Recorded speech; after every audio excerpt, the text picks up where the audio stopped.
Welcome back to another edition of Land and Legacy by Griffith Realty. I'm Scott Griffith, president of Griffith Realty, and here's Carol, my sister, the vice president. And today we have a very special guest.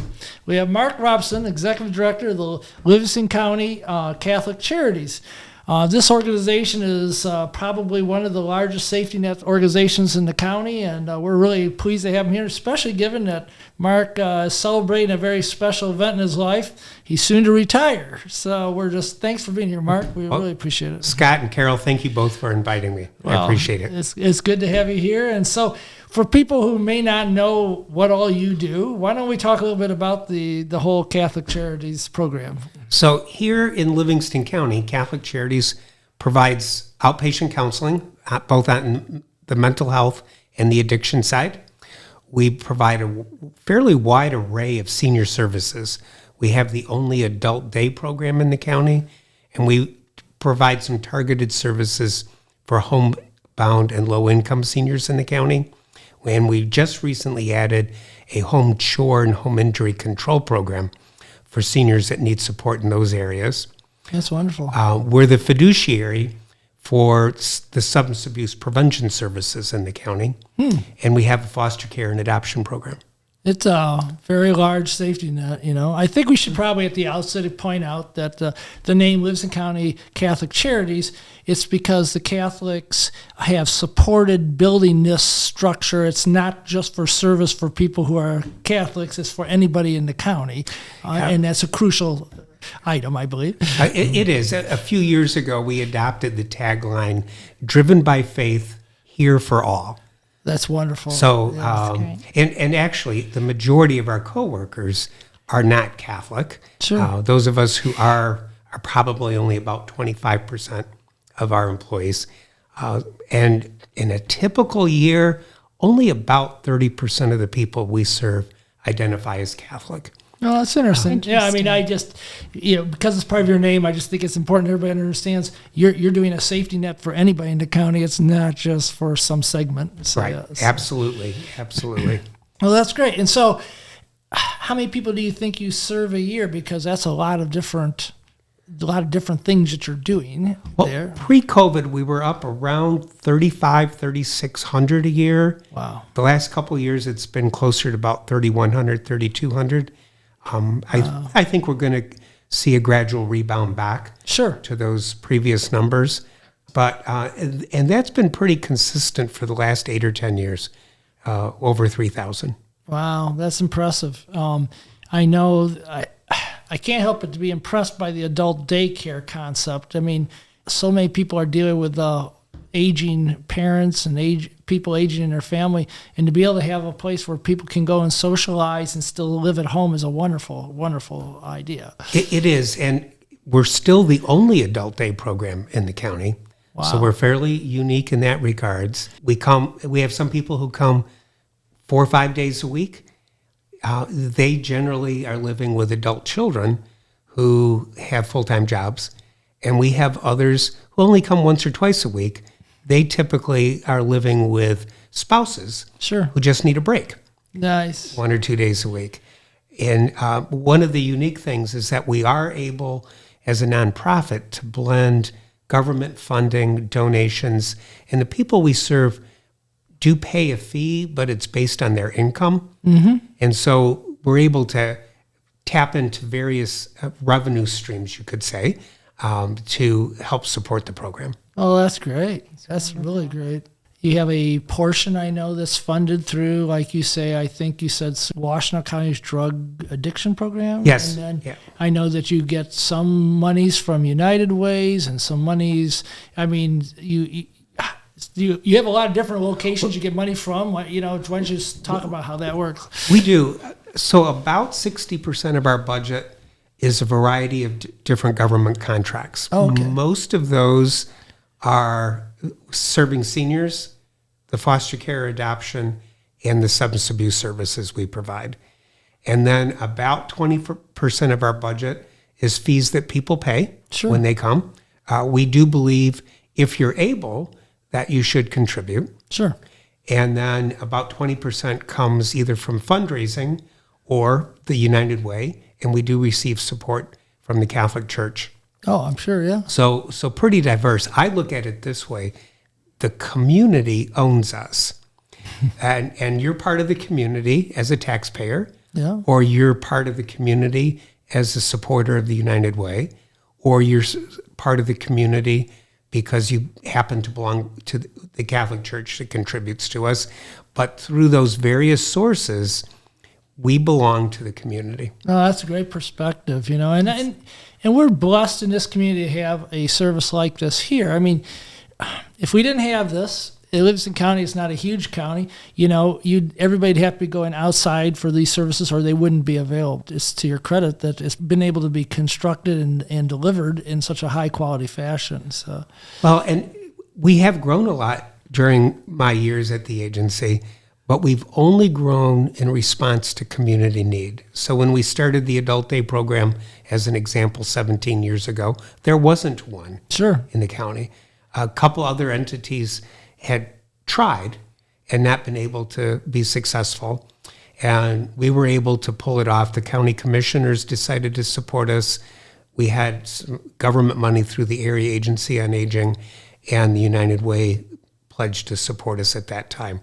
And so we were uniquely positioned to be able to pull all those revenue sources together. That is unique. That is great. What a nice job. So, you'll, I'm sure, be humble about, but this has been a creation during your tenure there. You've been there how many years? I've been there 22. We're 38 years old as an organization. I'm the fourth executive director. Oh, okay. And so I've been there over half of our organizational lifespan. Nice. Well, you've done a wonderful job. Unbelievable. And Thank you. And I suspect you probably have a hand in what they're going to do in the future. I don't know if that's true or not, but or is it totally up to the new director to guide that? I don't know. Well, I think for 22 years I have influenced. Sure. So our current board are all people who came on during my tenure. And the young man and he is young. They all are. Everybody's young from here out, Mark. who is taking the position. I've known him for 6 years in a different capacity. And so I've influenced that way. We have about 46 employees. I've hired everybody except one. There's only one person who's been there longer. So that's my influence. And moving forward, it will be up to him and the board of directors, because the board reflects the community as well. So, I feel confident. Oh, yeah. It's a tough world for nonprofits. COVID made it a bit more difficult. Sure. It's, but I think we have the right things in place. I've looked at my role as administrator as, and this may sound a bit churchy, but as being a steward of the resources that have been entrusted to me. Sure. And that the community, the taxpayers and donors have entrusted me to steward. And then the other thing that I think has been important is that to hire the right people. Right. I had a boss way back in the late 80s she was a director of an agency and I was a supervisor. And she kind of instilled in me that the most important decisions I would make would be who I hired. Isn't that great? And so who I hired and how the resources are managed have just been really part of how I look at things on a day-to-day basis. That's great, Mark.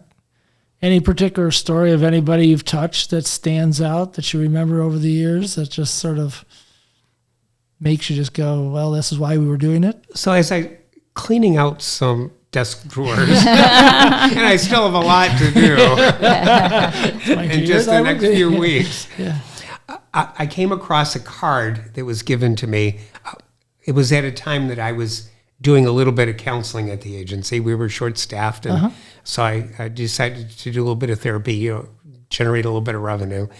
And I had a counseling client who her children had been removed.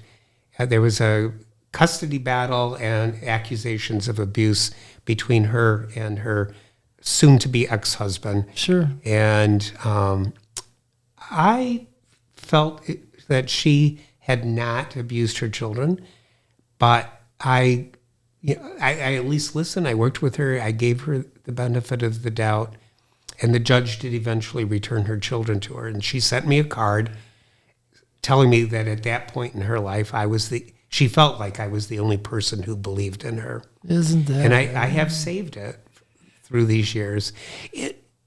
And when you're in human services, all of us have some of those stories. We also all have some real tough stories. I'm sure there's heartbreakers, right? Yeah. As well. Yeah. But yeah, it is helpful to have those stories, and because we all need to be able to focus on the positive. Oh yes, absolutely. Yeah, and I, thinking of the people that I've hired over the years, I've hired a couple of people who are now administrators in other nonprofits someplace else. Nice. So they kind of outgrew us. I didn't have a place to promote them to. Sure. But they had good opportunities to climb the professional ladder and to be able to say that they got their start with Livingston Catholic Charities. That's great. That's great. So would that be like kind of your greatest accomplishments, is the people that you grew, or? I think so. Yeah. Yeah. Because in a sense, that's my legacy. Sure. Is hiring people, fresh out of school, giving them their first job, and then, 5, 10, 20 years down the road, seeing them grow into something more. Yeah. In leadership. That's wonderful. That's really wonderful. So you live in the county, right? Yeah, I live in Novi. Do you really? I thought you lived out the this way. entire time the entire time that I worked here, my wife worked in Detroit. Oh. She worked at a nonprofit in Detroit for 35 years. Wow. Yeah. And so is she retiring too? Or? Well, actually, she did retire 5 years ago. Okay, I'm just saying. She's going to keep working and you're going to retire? That's a hard explanation. No. Actually, the way it's worked out, she retired 5 years ago, and she just is going to turn 65 in April. No, so there you go. Her 65th birthday allows me to retire. That's great. I can understand how that works. Medicare is an amazing thing. It is. She's all signed up and ready to go, and mine will start 1 month later. That's great. There you go. That's great. Go. So what's been your favorite thing about Livingston County when you've been here? I mean, this is a long time to be here. Well, professionally speaking, my favorite thing has been the way that service providers work together and the way that many people in the business community support us. So there's been such a strong sense of collaboration. That's great. And whether it's the government portion of the service providers or the other nonprofits, we work well together. We support each other. We collaborate. We plan together. From time to time, we will compete for the same pots of money. Sure. But we're able to go through that process. And then the next day, once those decisions are done, we're back to rolling up our sleeves and working together. No, that's great. And from both the business community and local churches, I've been able to tap into a dynamite board of directors. Throughout my 22 years, I've always had a strong board. But I look around me and I look at some of the other nonprofits, maybe not all, but most of them also can say that they have strong boards. And I think that, chambers of commerce and our local service clubs, Rotaries and Kiwanis and others, really support that idea of volunteerism amongst their members. Yes. And it really does benefit those of us in the nonprofit world. I'm real grateful for that collaboration amongst the nonprofits and that support from the business community. Well, that's great. Yeah. Well, we have some very talented people in the community, but as you say, they've been demonstrated they're willing to commit to help support. It's one thing to have it, it's another thing to be able to tap into it and have them help. So, It's been great. Mark, one of the things, when I was a county commissioner, I was on the Human Services Collaborative Board, and it just blew me away the first couple meetings to see the collaboration, and nobody had walls around them. Everybody, I've got a problem, and this is how we can solve it, and everyone at the table was solving the issue or sharing a concern that maybe other nonprofits could assist with. that was probably one of the most effective boards I've ever seen work together. And every county I in the was so state impressed. has one of those, but they don't all work like ours. No, it was incredible just to see the collaboration between, there wasn't any turf territories that I could see. So it was a wonderful experience for me to see that go on, made me really proud of the county. Well, and what does the county commission do with the collaborative? Are they just there just to? What do They have a commissioner that sits on the board that is assigned to that because they endorsed the Human Services Collaborative I see. Committee. and actually, those who are voting members of the Human Service Collaborative body are officially appointed by the county commission. Oh, okay, that makes way more sense. Yeah. So there again, there's some ownership from the county commissioners, yeah, and occasionally the county commissioners will ask some of us some tough questions, but that's part of accountability. right. And again, I'm managing your dollar, and so I should be accountable Sure. for your dollar. And so I think that's important. Yeah, no, that's great. That's great. And then, Carol, you were actually involved in one of their fundraisers, right? Oh, yes. Dancing with the Stars. I think Sheriff Mike Murphy is a much better dancer than I am. I think a lot of people would feel differently. But we had a lot of Seeing a fun. tall guy in cowboy boots. We had a great time. That's funny. Yeah, I just remember you did that. I was like, oh, okay. It was fun, and some people ask us if we're going to bring it back. That's for somebody else to decide. I know that you have a couple. I mean, that's one of your big yearly ones. You have a big fundraiser, right? You got one coming up, right? We do, April 1st. Yeah. And actually, it's our only event fundraiser. Is that, I Yeah. couldn't remember. I knew you had this one, but I couldn't remember those others. Yeah. So. So it's the rest of our fundraising. We do have a successful annual appeal, and we do a lot of grant writing. Sure. But no, this is our only event. Looking forward to having a lot of people come out, since in a way it's going to be my last hurrah. That's fun. Yeah. I'm sorry I'm going to miss it because I won't be in town. I But seem to be on a Gosh. Easter break. Sorry. Yeah, when we reserved it, the place where we wanted to be, and we reserved it a whole year out. Wow. But you could tell that the world was bouncing back after COVID. They were booked solid. Yeah, it's the weekend before Easter, which is not necessarily ideal. It's Sure. Well, weekend where a lot of spring breaks are occurring. So yeah, we kind of butt up against a lot of things, but it's it is what it is. and So, someone can always send a check in, though, right? absolutely, That's right. Yeah, you'll accept money, I'm sure. always. So, I mean, we've talked about all the social network and so forth, but what other things have you enjoyed doing while you lived here or lived near the county and been in the county? What are some of your hobbies, Mark? Well, my hobbies are reading. I do try to exercise several times a week. My wife and I have season tickets at the Fisher Theater in Detroit. Oh, nice. We really like live theater. Sure. And I have a daughter, almost 32, still single, and she and I go to at least a half a dozen Tiger games every year. So I see you have a there you Tiger go. tie on, That's so right. I was That's suspicious that you liked the Tigers. I do, and actually this year I purchased tickets. I've already got them for 10 games. Well, this is the year, they always say, right? Well, this is the year I don't have to drive from Howell to downtown Well, Detroit there to you go go. to a That's game. right. And You you can go probably when get you there. want. Yes, that's great. So, That's great. So I'll be there Fantastic. opening day and 9 more after that. Well, that's That's cool. great. My wife and I are coming up on our 40th anniversary. Wonderful. And we've not done much traveling in our marriage, so we are planning to do some traveling. That's something that we want to do. Oh, that'd be That's great. great. That's And great. we're not going to Florida. We're not going to be snowbirds. We're staying right here in Michigan. Well, that's wonderful. from Carol and I'm sure from the community, we thank you for everything you've done and what you've done Certainly. for Catholic social services or social, was it Catholic Charities? I got to get it right here. It's been absolutely wonderful. And so we are really grateful that you've done that. And thank you for being our guest today to talk a little bit about it. We're really appreciative of that too. And Well, thank you again for the opportunity. I love talking about the agency. I'll probably carry that with me forever. I That's can great. tell. Yeah, that's great. We wish you all the best in your well-deserved retirement. Yes. Well, thank you. Yeah. I appreciate it. And so with that, thank you for listening to another edition of Land and Legacy by Griffith Realty.